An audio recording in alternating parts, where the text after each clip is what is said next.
നമസ്കാരം. ലോക്സഭാ തെരഞ്ഞെടുപ്പിൽ തിരിച്ചടി നേരിട്ട ബി.ജെ.പിക്കെതിരെ രൂക്ഷ വിമർശനവുമായി വീണ്ടും ആർ.എസ്.എസ് പരസ്യമായി രംഗത്ത് വരുമ്പോൾ ഞെട്ടിത്തിരിച്ച് ബി.ജെ.പി നേതൃത്വം.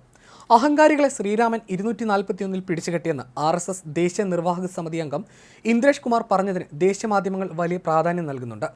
370 സീറ്റെന്ന അവകാശവാദവുമായി മത്സരിച്ച് ബി.ജെ.പി കേവല ഭൂരിപക്ഷത്തിന് താഴെ 240 സീറ്റ് മാത്രം നേടിയതിനെ ഉദ്ദേശിച്ചായിരുന്നു അദ്ദേഹത്തിന്റെ വിമർശനം. ആർ.എസ്.എസ് സർസംഘചാലക് മോഹൻ ഭാഗവതിന്റെ പരോക്ഷ വിമർശനത്തിന് പിന്നാലെയാണ് ഇന്ദ്രേഷ് കുമാർ രംഗത്തെത്തിയത്. ഇതോടെ ബി.ജെ.പിയും ആർ.എസ്.എസും രണ്ട് വഴിയിലേക്ക് നീങ്ങുകയാണോ എന്ന അഭ്യൂഹങ്ങളും സജീവമാണ്. ഇതിനിടെ ബി.ജെ.പി ക്യാമ്പിലെ ആർ.എസ്.എസുകാർ പ്രശ്നപരിഹാരത്തിന് സജീവമായിട്ടുണ്ട്. ആർ.എസ്.എസ് നേതൃനിരയിലെ പ്രധാനിയാണ് ഇന്ദ്രേഷ് കുമാർ. ജനാധിപത്യത്തിൽ രാമരാജ്യത്തെ സഭ നോക്കൂ. രാമനെ ആരാധിച്ചവർ ക്രമേണ അഹങ്കാരികളായി മാറി. ആ പാർട്ടി വളർന്ന് വലിയ പാർട്ടിയായി. എന്നാൽ അഹങ്കാരം കാരണം അവർക്ക് കിട്ടേണ്ട വോട്ടുകളും അധികാരവും ദൈവം തടഞ്ഞു. രാമനെ എതിർത്തവർക്ക് അധികാരം കിട്ടിയില്ല.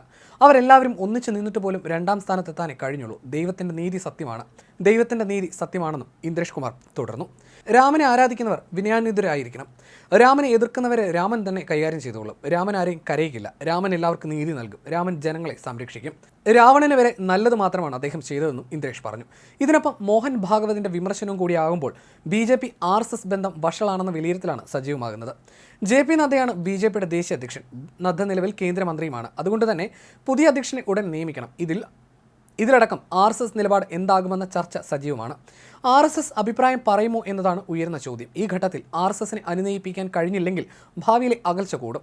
ഈ വർഷം മഹാരാഷ്ട്രയിൽ തിരഞ്ഞെടുപ്പുണ്ട്. ഇതിൽ ആർ.എസ്.എസ് നിലപാട് നിർണായകമാകും. യഥാർത്ഥ സ്വയം സേവകന് അഹങ്കാരമുണ്ടാകില്ലെന്നും ആരെയും വേദനിപ്പിക്കാത്ത തരത്തിലാണ് പ്രവർത്തിക്കുകയെന്നുമാണ് ഭാഗവത് പറഞ്ഞത്. തിരഞ്ഞെടുപ്പ് പ്രചാരണത്തിൽ മാന്യത പാലിക്കപ്പെട്ടിട്ടില്ലെന്നും അദ്ദേഹം പറഞ്ഞിരുന്നു. ഇതെല്ലാം കണക്കിലെടുക്കുമ്പോൾ ആർ.എസ്.എസുമായി ബന്ധം മെച്ചപ്പെടുത്താൻ കഴിയുന്ന വ്യക്തിയെ ദേശീയ അധ്യക്ഷനാക്കണമെന്ന ചിന്തയും പരിവാർ പ്രസ്ഥാനങ്ങളിൽ സജീവമാണ്. ബി.ജെ.പി വളർന്നുവെന്നും ഇനി ആർ.എസ്.എസിന്റെ പിന്തുണ അനിവാര്യമല്ലെന്നും ദേശീയ president JP Nadda അവകാശപ്പെട്ടതോടെയാണ് RSS BJP ബന്ധം വഷളാകുന്നത്. ഇന്ത്യൻ എക്സ്പ്രസിന് നൽകിയ അഭിമുഖത്തിലായിരുന്നു അദ്ദേഹത്തിന്റെ പരാമർശം. ബി.ജെ.പിക്ക് ഇപ്പോൾ ഒറ്റയ്ക്ക് പ്രവർത്തിക്കാനുള്ള ശേഷിയുണ്ടെന്ന് നദ്ദ പറഞ്ഞിരുന്നു. അടൽ ബിഹാരി വാജ്പേയിയുടെ കാലത്ത് നിന്ന് ബി.ജെ.പിയിലെ ആർ.എസ്.എസ് സാന്നിധ്യം എങ്ങനെയാണ് മാറിയതെന്ന ചോദ്യത്തിനായിരുന്നു നദ്ദയുടെ മറുപടി. ഫലത്തിൽ ഇത് നാഗ്പൂരിനെ ചൊടിപ്പിച്ചു. അയോധ്യ ഉൾപ്പെട്ട ഫൈസാബാദിൽ പോലും ബി.ജെ.പി തോറ്റു. സംഘപരിവാർ ശക്തിയുള്ള യു.പിയിൽ വലിയ തിരിച്ചടിയുണ്ടായി. ഇതിന് പിന്നാലെയാണ് ബി.ജെ.പിയെ കുറ്റപ്പെടുത്തുന്ന പ്രസ്താവനകൾ ആർ.എസ്.എസ് നേതാക്കൾ നടത്തിയത്. തുടക്കത്തിൽ ഞങ്ങൾക്ക് ശക്തി കുറവായിരുന്നു. അന്ന് ആർ.എസ്.എസിന്റെ ആവശ്യമുണ്ടായിരുന്നു. ഇന്ന് ഞങ്ങൾ വളർന്നു. ബി.ജെ.പി ഇന്ന് സ്വയം പ്രവർത്തിക്കാൻ ശേഷിയുള്ളവരാണ്. അതാണ് വ്യത്യാസം. നദ്ദ പറഞ്ഞത് ഇങ്ങനെയായിരുന്നു. ബി.ജെ.പിക്ക് ഇപ്പോൾ ആർ.എസ്.എസ് പിന്തുണ ആവശ്യമില്ലേ എന്ന ചോദ്യത്തിന് പാർട്ടി വളർന്നു. എല്ലാവർക്കും അവരവരുടെ ചുമതലകളും റോളുകളും ലഭിച്ചു. ആർ.എസ്.എസ് ഒരു സാംസ്കാരിക സാമൂഹിക സംഘടനയാണ്. ഞങ്ങളൊരു രാഷ്ട്രീയ സംഘടനയാണ്. ആർ.എസ്.എസ് പ്രത്യയശാസ്ത്ര മുന്നണിയാണ്. ഞങ്ങൾ ഞങ്ങളുടെ കാര്യങ്ങൾ സ്വന്തം രീതിയിൽ കൈകാര്യം ചെയ്യുന്നു. അതാണ് രാഷ്ട്രീയ പാർട്ടികൾ ചെയ്യേണ്ടത്. ഇതാണ് നദ്ദ പറഞ്ഞത്. നദ്ദയ്ക്ക് മറുപടിയുമായി ശിവസേന നേതാവ് ഉദ്ധവ് താക്കറെ അന്ന് തന്നെ രംഗത്ത് വന്നിരുന്നു. ആർ.എസ്.എസിനെ ബി.ജെ.പി നിരോധിച്ചേക്കുമെന്ന് താൻ ഭയപ്പെടുകയാണെന്ന് താക്കറെ കളിയാക്കിയിരുന്നു.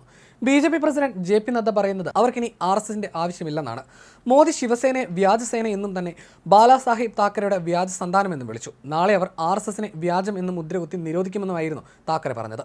ലോക്സഭാ തെരഞ്ഞെടുപ്പിൽ പാർട്ടിയുടെ പ്രകടനം പ്രതീക്ഷയ്ക്കത്ത് ഉയരാത്തതിന് കാരണം പ്രധാനമന്ത്രി നരേന്ദ്രമോദിയുടെ ഏകാധിപത്യ മനോഭാവമാണെന്ന് ബി.ജെ.പിയുടെ മുതിർന്ന നേതാവ് സുബ്രഹ്മണ്യ സ്വാമിയും പ്രതികരിച്ചിരുന്നു.